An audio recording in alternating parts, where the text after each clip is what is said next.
Spring. Everyone talks about baseball and going outside, but at Penn State, spring means the Blue White game.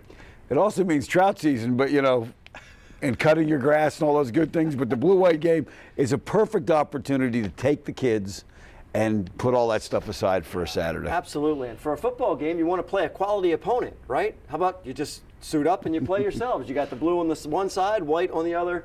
We've got that, and we got pigskin stew coming up here on the Blue White Tailgate. Yes, we do.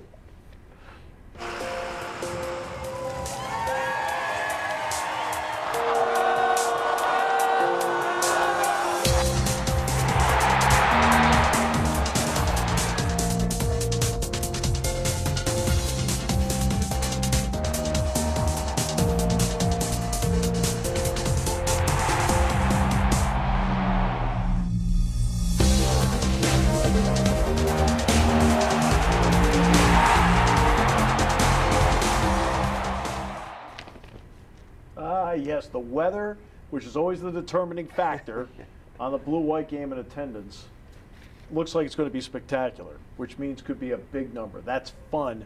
And I think you guys hit it perfectly.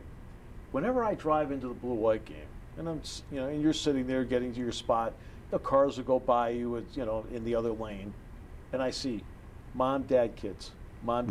It's a real family day, and I love that part of it. No question, especially with free admission. And I think that going back years and years, people started to say we ought to charge, and Joe Paterno used to say to us as coaches, forget that. This is a chance for kids who may never get into the stadium to see guys play. Get in there and kids, and he said, make it a family event. Yeah, and the tone is set a little bit with the autograph sessions too, Steve. They put the players out there out front and around the gates. You can go up as a mom, dad, a kid, go up there and talk to the player, get a quick autograph before we get started with the football game. So it's just the whole tone of the weekend. It's just great to see. Yeah, we're going to get into a lot more of this in a few moments. But first, let's go to the PSECU update desk. Josh Sperber. Josh, what do you have? Here is your pregame update, sponsored by PSECU. Blue White weekend this weekend, guys. You got to get excited because there is so much going on in Happy Valley. Parking lots of Beaver Stadium will open at 8 o'clock on Saturday. The Boardwalk Fan Festival is going to start at 10 on Curtin Road. Lot to do. Home series for baseball, softball, and tennis. Autograph sessions with some Penn State student athletes. And on Sunday, you can see how fast Jay Paterno is in the Paterno Family Fun Run. More details you can check out gopsusports.com. And there's still some stuff going on for the football team. Not the current players, the guys that left. Draft time coming up on April 25th. Couple of Penn Staters on Mel Kiper's big board. Miles Sanders, the highest ranked at 51st overall. Second ranked running back in his class, with Amani Oruwariye joining him in the top 100 at 77. And Connor McGovern is the 8th ranked offensive guard, according to Mel Kiper. Now we move to some current Nittany Lions. With all the transfer players moving around, some scholarships were awarded to Hunter Kelly and Isaac Lutz, redshirt walk-on juniors, now full ride to Penn State. Hunter, you're on scholarship! Congratulations to Hunter and Isaac. We are jumping for joy for them back on set. Thanks a lot, Josh. Well deserved on that, too. Before we get to James Franklin, give me an item or two that when the first quarter's played out, like, okay, I'm seeing progress here. What area will you look at? Well, I think one of the most important things, and we're going to talk about this obviously later, is consistency at the quarterback positions on both sides. I think that's really going to be a determining factor for how this team goes in the fall. Speed. I want to see the team speed out there because we hear lots and lots of stuff about how much faster the team is overall, whether it's pursuit of the football, whether it's on the offensive side. So I want to see how quickly the guys are moving around. And they always look a little different too, strength-wise. I mean, a lot of credit to the strength and conditioning staff. All right, time now for Frankly Speaking, presented by Elmar Tire. James Franklin, how have the practices gone?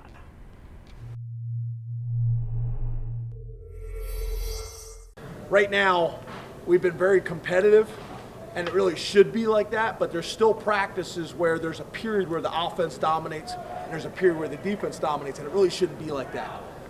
When you're really good, each period is competitive as hell, offense and defense. We shouldn't have so many swings.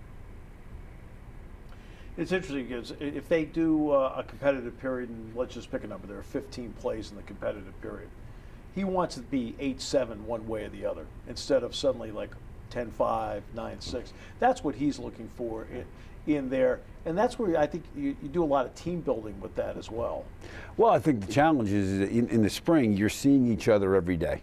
Yeah. And when you're in a no-huddle offense or whatever situation is, the smart guys on defense start picking up plays. And, that's the biggest challenge is, you have those periods where it looks like the defense dominates because they've picked up your play calls. So those things happen when you see each other every day. Yeah, a lot of times that's individual that'll do it too. Individual efforts that stand out in a practice. All right, we'll come back with more in a moment.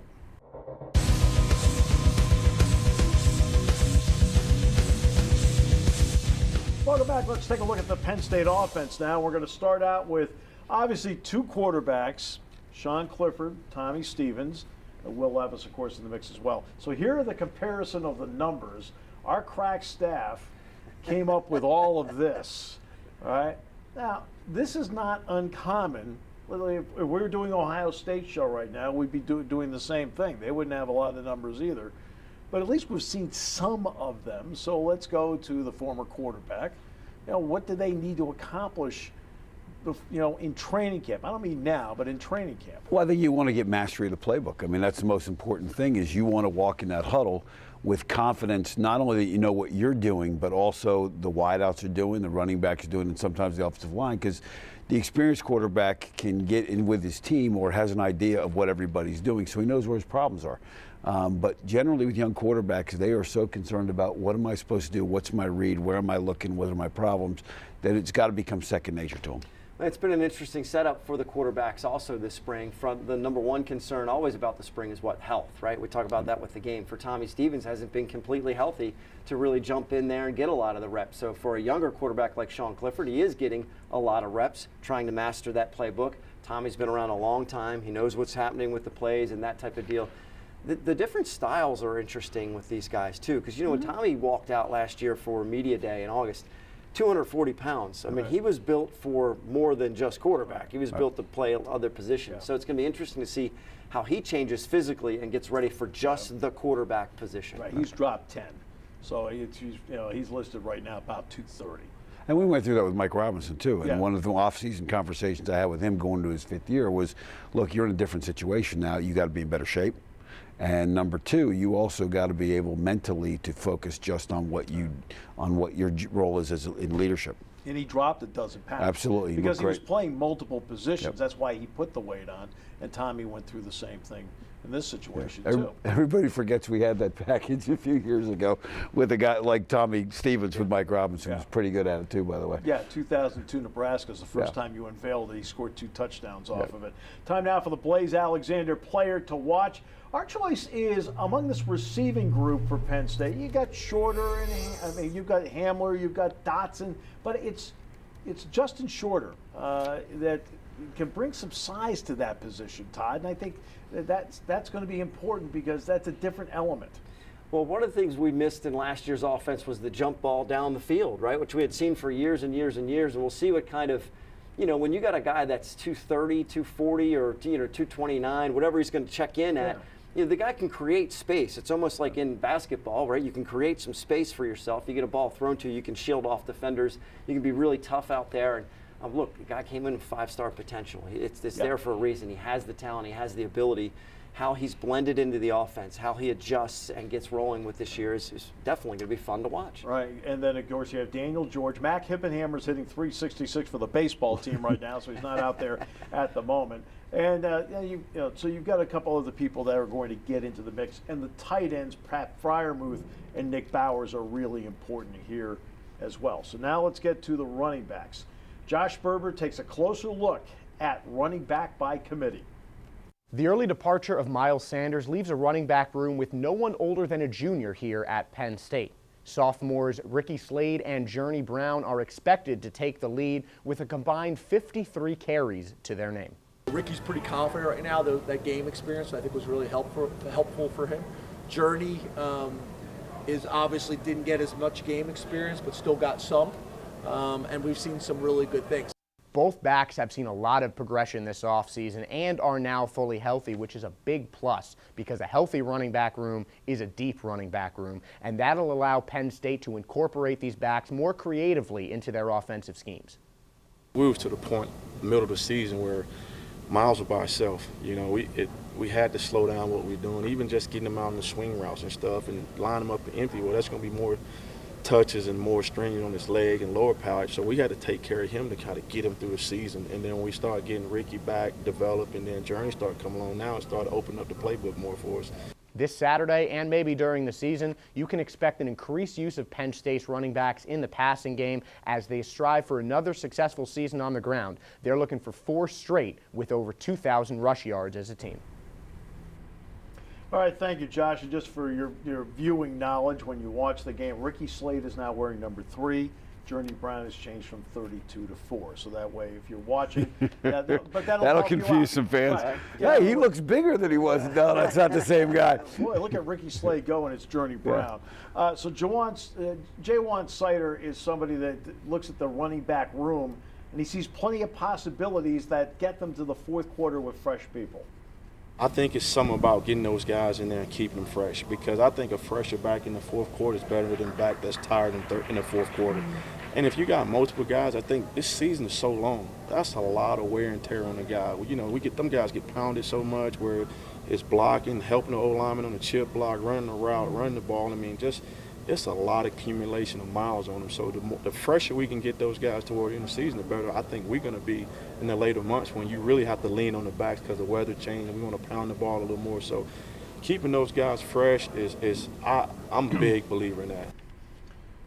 Now, getting older is also important. And if I had to pick a spot on any football team where you want to be older, it's the offensive line. And a year ago, guys, they were going to have all of these guys back, all 5 guys. Well, instead, with the draft, they lost 40% of their starters. How do you look at the offensive line? Well, we talked about, Jay's going to talk a lot about the quarterbacks coming up in the film room. But, we talked about the running backs, the wide receivers. None of it goes without the offensive line. Right. And Connor McGovern and Ryan Bates both being gone and headed to the NFL is definitely going to have a big effect, especially at the tackle position. What's going to happen at the tackles is really always important with an offensive line and how you anchor it, Jay. Well, there's any question that the offensive line is the most important group that you have on offense. Steve talked about the jump balls, or you talked about the jump balls earlier. Well, if you can't run the ball against 2 deep, okay, because your offensive line can't handle them, you're not getting the jump balls. And some of that happened to last year with McSorley going backwards a little bit in terms of numbers. So it's going to be important for them to be able to protect the quarterback, but also to run the football, establish that, and force people to play a lot of one-on-one outside. And with this wideout group, should be a plus. Coming up in the film room, Jay takes a look at Caddyshack. Oh, I'm sorry. Film room after this.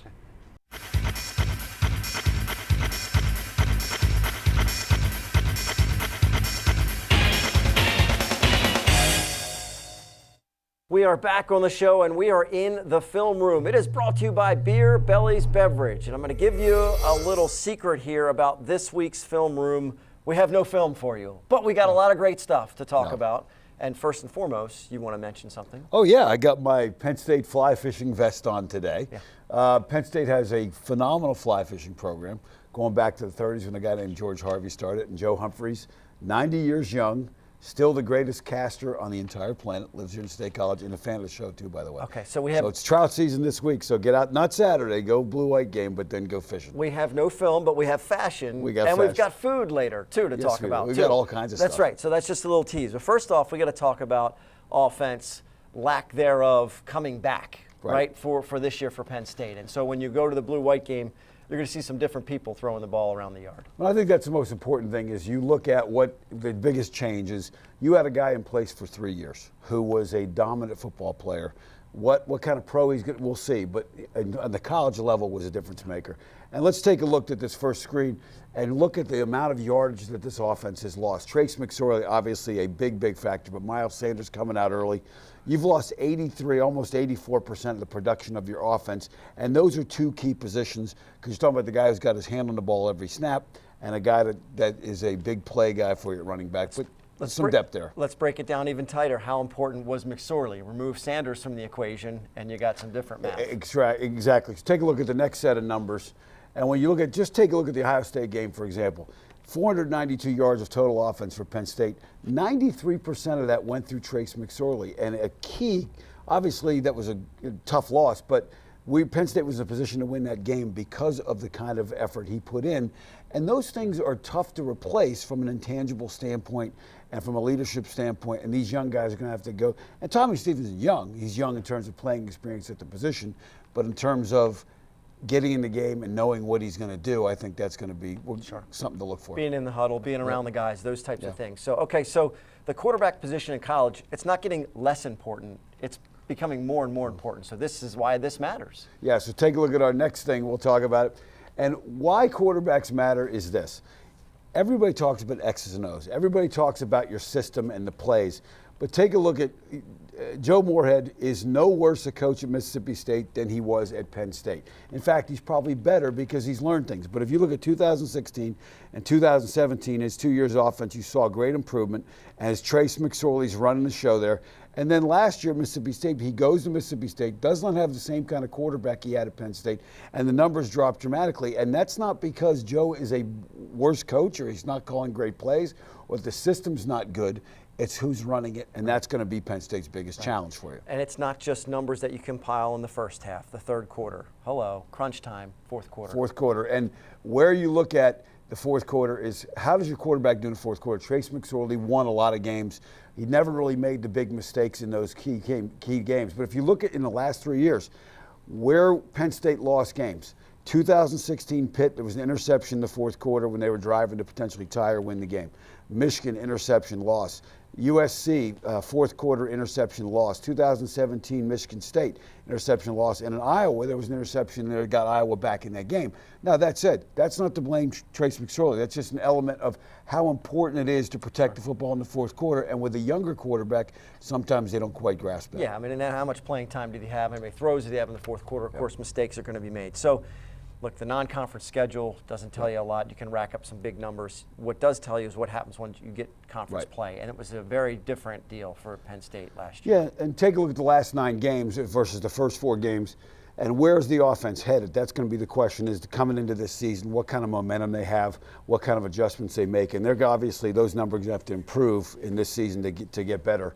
And then, you know, going into spring practice, we'll take a look at up here on the board. The next thing I want to show you is how do you evaluate quarterbacks in the spring?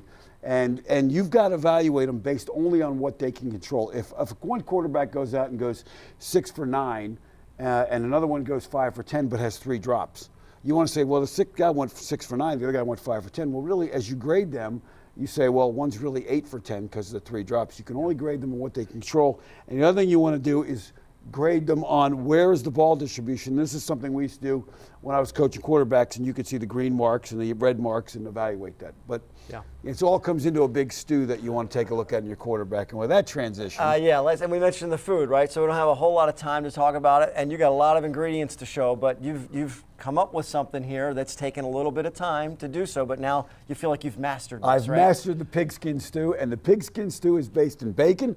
Let's take a look at some ingredients. And you start out with some olive oil, some red onions, some garlic, some Italian sausage.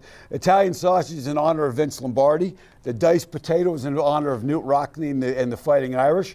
Take a look at the next screen. You've got some Stubbs Texas barbecue sauce that honors the state of Texas and their role in football. The Crystal hot sauce from Louisiana is Eddie Robinson. The Coca-Cola and the bourbon honor Joe Paterno and Bear Bryant because they both used to enjoy that. And then we go to the next screen.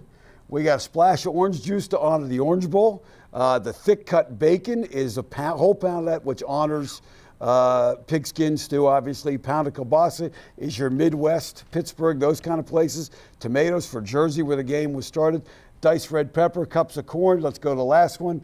And then all this other stuff, Sugar Bowl, all kinds of good stuff. Yeah, and if you missed any of that, it's going to be up on the website for WHVL and Blue White Tailgate. Well done. We'll taste it a little bit later on.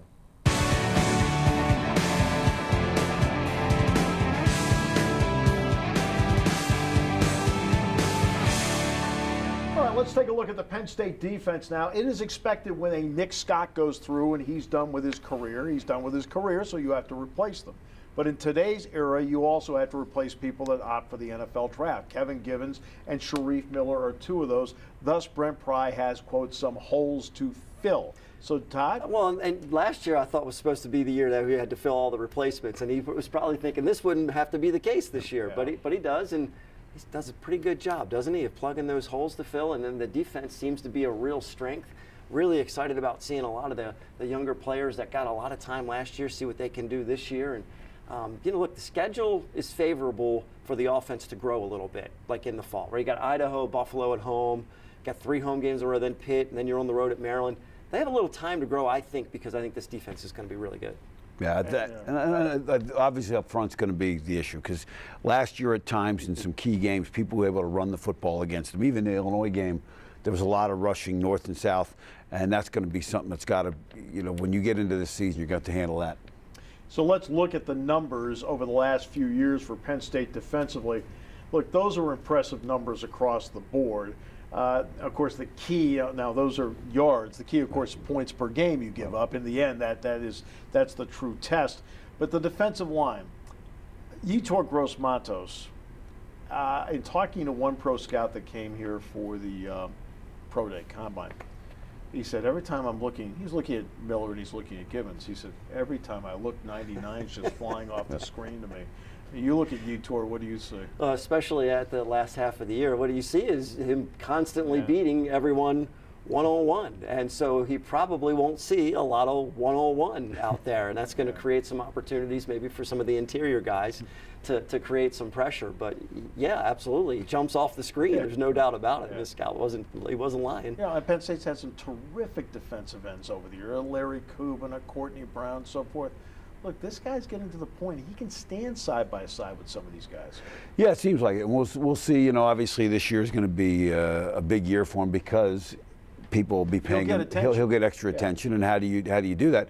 And that puts pressure on the other defensive end. It puts pressure on the other guys inside to beat their one-on-ones. And so, hopefully the other guys can take that pressure off by becoming forces in their own right. And it is a position that James Franklin is optimistic about. I think our defensive end group is one of the better defensive end groups in the country. In my 24 years, this is the best DN group that I've been around. Obviously, losing Sharif's a big loss, but I'm talking from top to bottom. Our DN group, I think, has a chance to be special.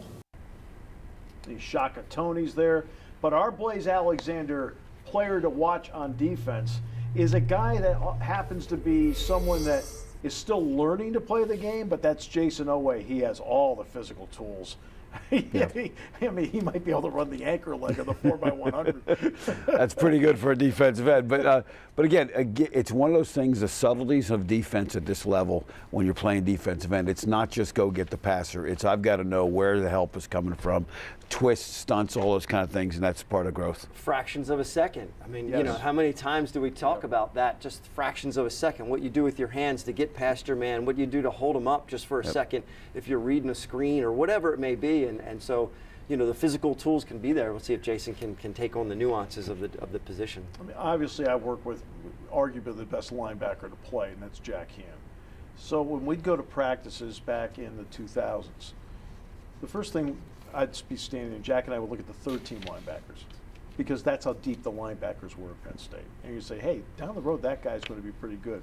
During the tough times, we'd look at the first group, and then we'd look at the second group, and we'd say, that first group, nobody can get hurt. Now it's transitioning back at linebacker, all right? You're now seeing much more depth.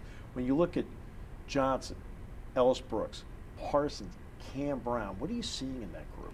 Well, I think, arguably seeing a very good athletic group. The question is, and again, there's a lot of excitement about Micah Parsons, obviously, but the other guys around him got to do things. And Micah obviously has to grow as well. I mean, being the leading tackler is one thing, but coming up, taking on a guard, shedding, making a tackle at the line of scrimmage, and a key play is going to be what makes you a great linebacker, not just a guy running around. I think it's a key that Jan is back for another year to help Micah along with that. And Ellis Brooks. And to really throw him in, he can still concentrate on the talent portion, right, and getting those things, and maybe make a little mistake because he's so talented, get back to the position where he needs to be in time, and can let Jan and can let one of the older linebackers still handle some of that responsibility part that Micah will be ready for in year 2, but really be ready for in year 3. And a guy like Jesse Lucetta being back, that's going to help. Here's the other part too that's a little bit different. Brown and Parsons, okay, not only good athletes, but they're long. And length makes a big difference in terms of your depth of drop. Now that quarterback has to throw over you. And covering tight ends. Yes. And covering these massive tight ends Yeah. that the Big Ten produces. I mean, Iowa had 2 of those guys, right, that you had to cover. Yeah. So that makes a big difference for the linebackers when you talk about what they have to do. Yeah, they're going to need more depth at safety. There's no question about that. But Tariq Castro-Fields and John Reed at the corner give you 2 really good corners, Jay. Yeah, and you talk about the length of the linebackers. One of the things you're looking as a trend in the secondary is they're getting shorter. Yeah. Castro Fields is an Now exception. he's longer. Yeah, he's 6 feet. He's got more length, but that's going to be an issue in the secondary, and hopefully they can overcome Yeah. that. And Garrett Taylor's got a little length at safety, so I mean that helps them there. Coming up, we're going to take a look at special teams. We'll look at the special teams numbers from last year and maybe the impact, probably the impact that Joe Lorg is going to have when we continue after this.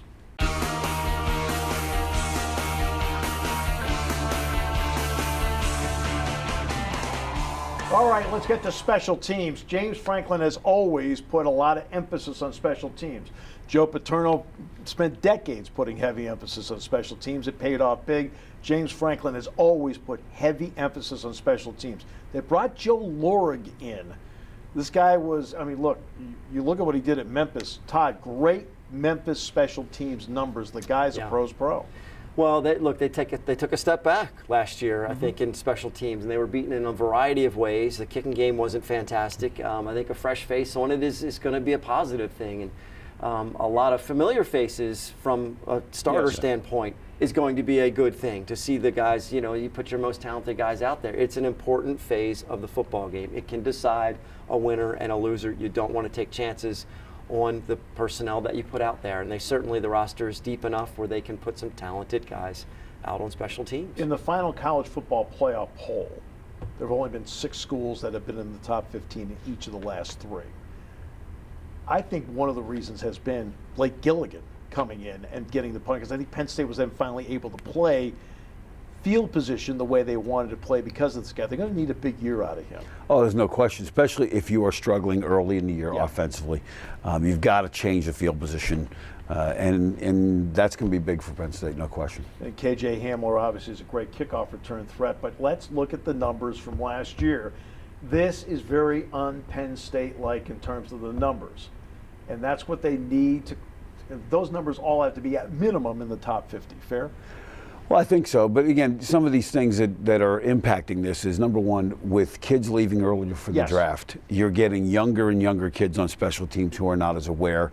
And for some of them, it's not as important as playing wide out or playing defensive back. And there's got to be an emphasis on it. And with the number of kids transferring, that depth is going to be an issue as well. So that's going to give some challenges. And you can find explosive people, but there's a couple of block punts weren't even included in there. I mean, that's the part that was the most alarming, is the assignments. Somebody's missing assignments, and that's just or even just spacing. Yes. Sometimes even how you're spaced. And that just can't happen. I mean, and Blake Gilligan is a talented kicker. He's not going to hang on to the ball very long. And as far as place kicking, got to get the ball up in the air, can't have it lower. I mean, just the little things, and the execution was just off. It just seemed like at times that it shouldn't have been. But you hit the nail on that. I think one of the things that's happened is with the new redshirt rule of being able to play guys 4 games, there is, we can use these guys on special teams to give our starters a rest. And now you got a guy who's really not locked in, who's not experienced, and he makes a big mistake at a key time. Yeah, and that's a big problem. Place kicking. In today's game, I think idealistically, you want to feel like if you get the ball to the, let's say, 25-yard line, okay? You should feel at that point you're short of 3 points. Right. Now it's a question of, am I going to get 7 or 3? Right. Okay? Last year, Jake Pinniger was 16 and 27. He struggled early, hit stride late, but then in the bowl game struggled. So, Joe Lorg, you've talked with Jake Pinniger. What did he tell you? I was impressed with his approach. I really wanted to find out, you tell me where you think you're at. You tell me where you think you struggled.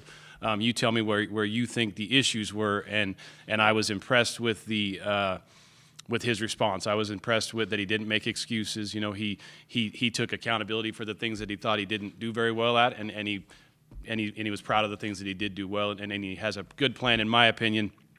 Obviously I'll assist with it, but he's got a good plan of how he can get better.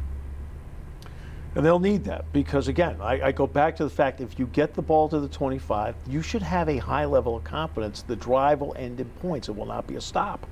Yeah, and you couldn't even tell which hash was a better hash last year to get them on to. Yeah, especially you know what I mean? early in the season. That's what I mean. It was just Yeah. kind of, there wasn't really a lot of flow to what you would expect from them. A kick would come out low, a kick would come out left, a kick would come out right. It just wasn't a lot of consistency even in the misses, if that makes sense. You know what I mean? It was so we'll see. I mean, look, he's had all offseason to work on it. There's competition at the position. So it's going to be an improvement. And the momentum is going to happen. I mean, just like you talk about what this team's going to need. If you drive down the field and you miss the field goal, it's a momentum killer for your offense, but also for your defense. They come on the field and go, God, why can't we get points? I'll give you an example. Citrus Bowl. Kentucky does almost everything right in the first half. If that kick is not deflected at the line of scrimmage, it's a 10-10 game at halftime. If you're Kentucky, you're going to the locker room, I've done everything right, and I'm still tied. Right? Instead, Kentucky went to the locker room with the momentum because they were able to get a hand on the kick. We could talk about kick returners. They've got Journey Brown and Slade and those guys. Punt returners, they've got Hamler. John Reed can obviously return punts, Dotson. But here's a part nobody talks about. Kyle Vasey has to be replaced as a snapper.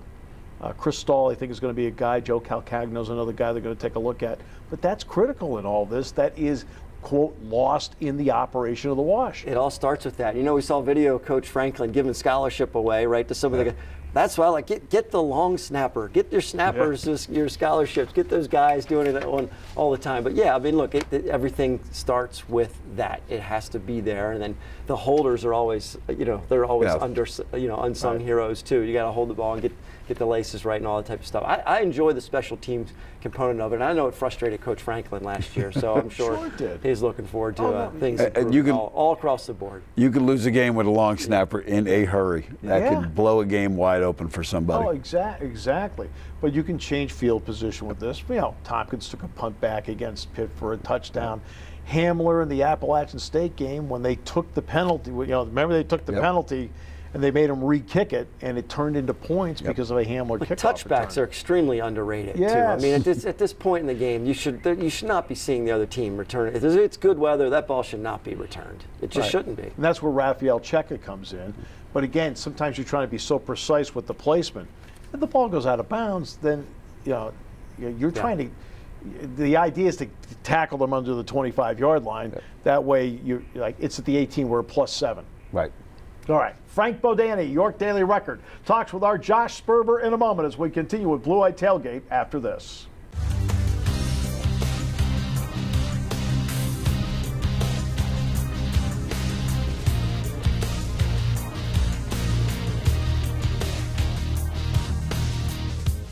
Welcome back to Blue White Tailgate, and it is time for some shop talk presented by Ace Hardware of State College.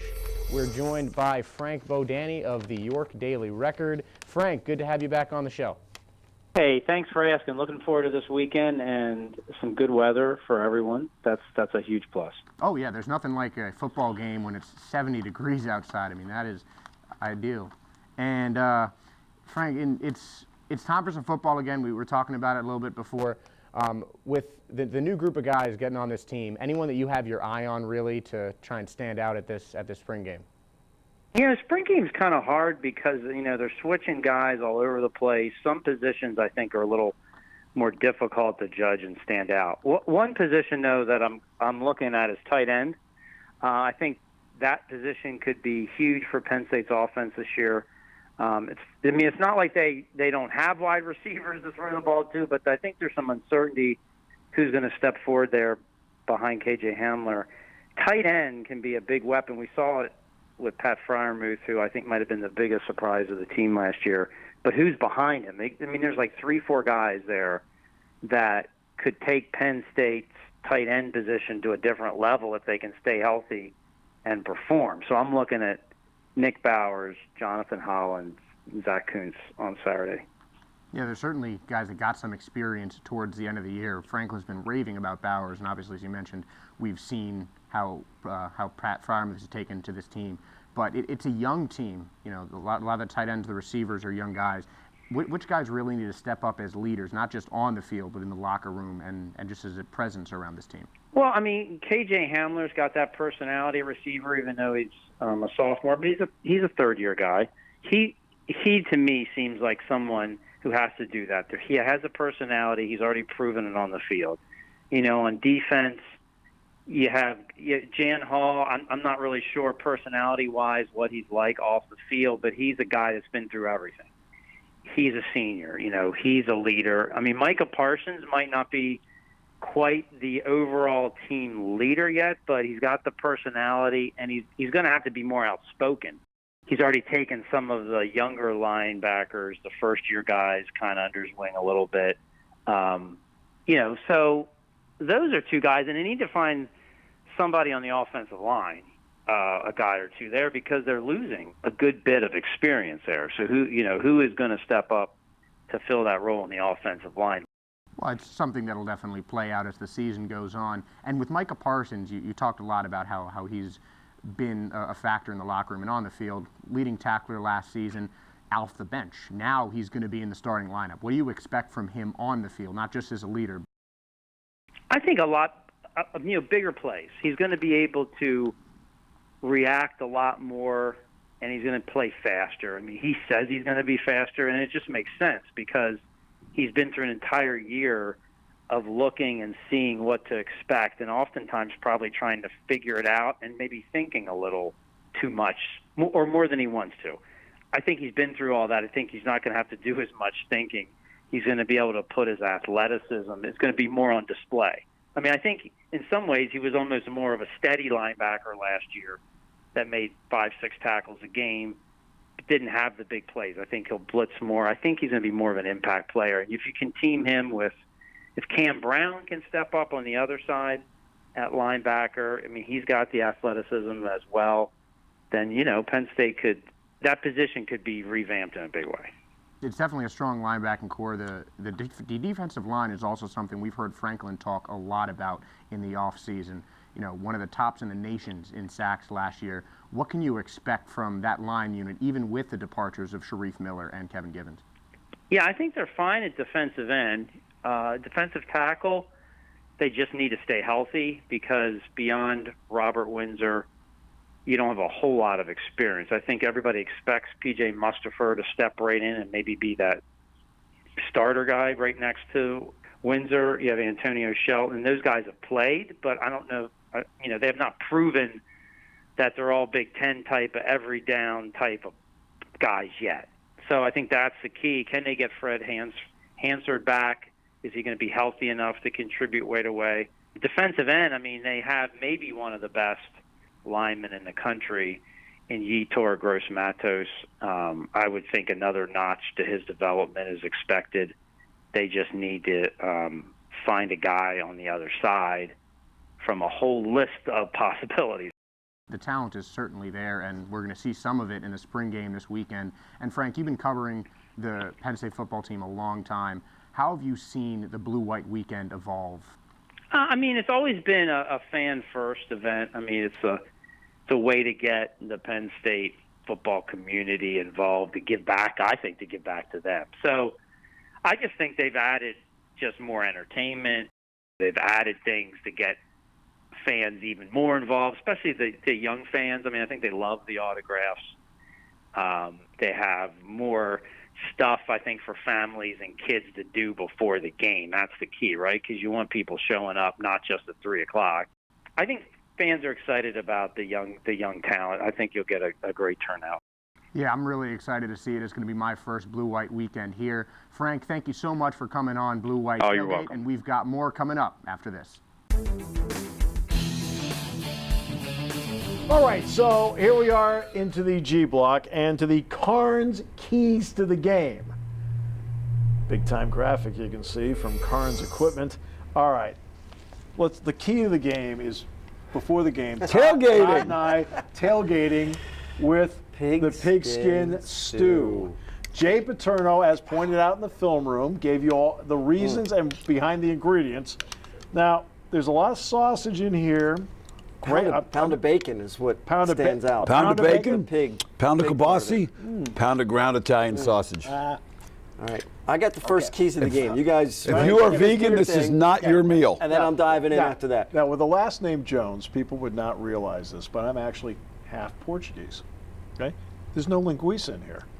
We'll see what we can come up with. Yeah, there's always room for more. There's always room for more. If you're going to put Italian sausages here, Two Little things Italy's- to the keys for me. One is I attended a late March spring practice.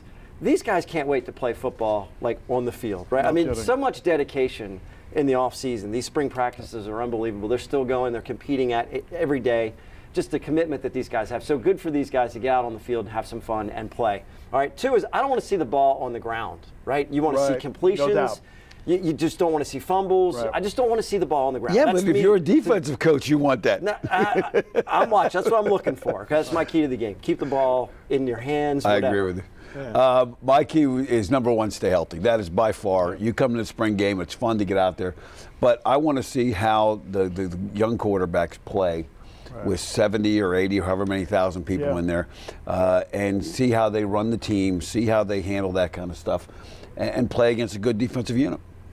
I just want to see a clean game, Right. one way or the other. I think it's one of the. Remember, we go back to what James Franklin said about the competitive periods. Can they end up being 8-7?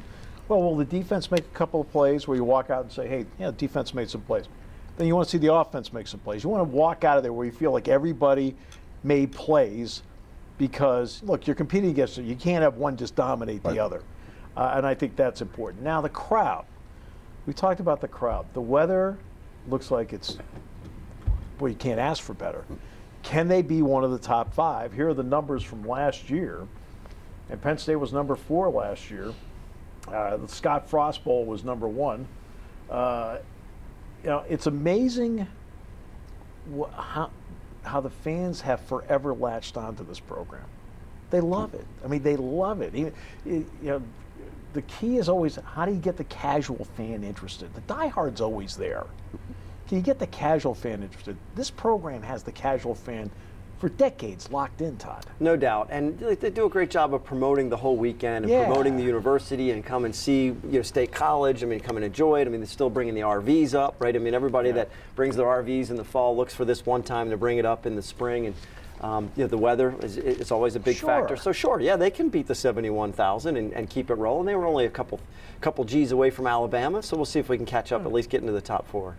Well, I think one of the things, the weather is always a determining factor, no question. But it's good to see them bringing the carnival rides back. Yeah. And no clowns, thank God. Clown's one of those things that, I'm not going to lie. Well, here we go. But no, It's time. yeah, we need a couch. But they got the rides back, and they got the things to create a family environment. And I think that's the most important thing, because you're building, you're seeding and feeding the fans of your future. Right. Exactly right. Because one of the things they've allowed the kids to do after the game, I think the parents want to be down there too, but the kids get to run on the field a little bit. Just that moment makes that child a fan for life. I ran on the field at Beaver Stadium. Now they're a fan for life. It's a lot of fun. I also want to take one extra step. That's the paternal run to benefit Special Olympics, Jay, coming up on Sunday morning, because that's a huge Special Olympics fundraiser. You just came off the cruise, which also benefited Special Olympics. Yeah, and this is a you get to finish at the 50-yard line, and it raised roughly $400,000 for Special Olympics last year. And one quick story: the first year we did it, a woman ran across the line and she unzipped something, and there was stuff coming out of her bag. It looked like dirt. And it dawned on me, they were her husband's ashes. Yes. And I just said, you know what? Well done. Yeah. Good call. Right, and again, that's a big fundraiser for Special Olympics. If you're somebody who wants to walk it, run it, that's going to be Sunday morning. I think right around 11 o'clock it's going to go. Yep. So, all right, big weekend. All right, it'll be a fun weekend. Eat up. Eat Guilt-free eating this Well, weekend. I'm sorry, Adam's bowl is all set. John, I'm sorry, there wasn't quite enough. So we apologize. All right, Brittany is the one that ate John's stew. It's unbelievable. Okay, thanks for joining us.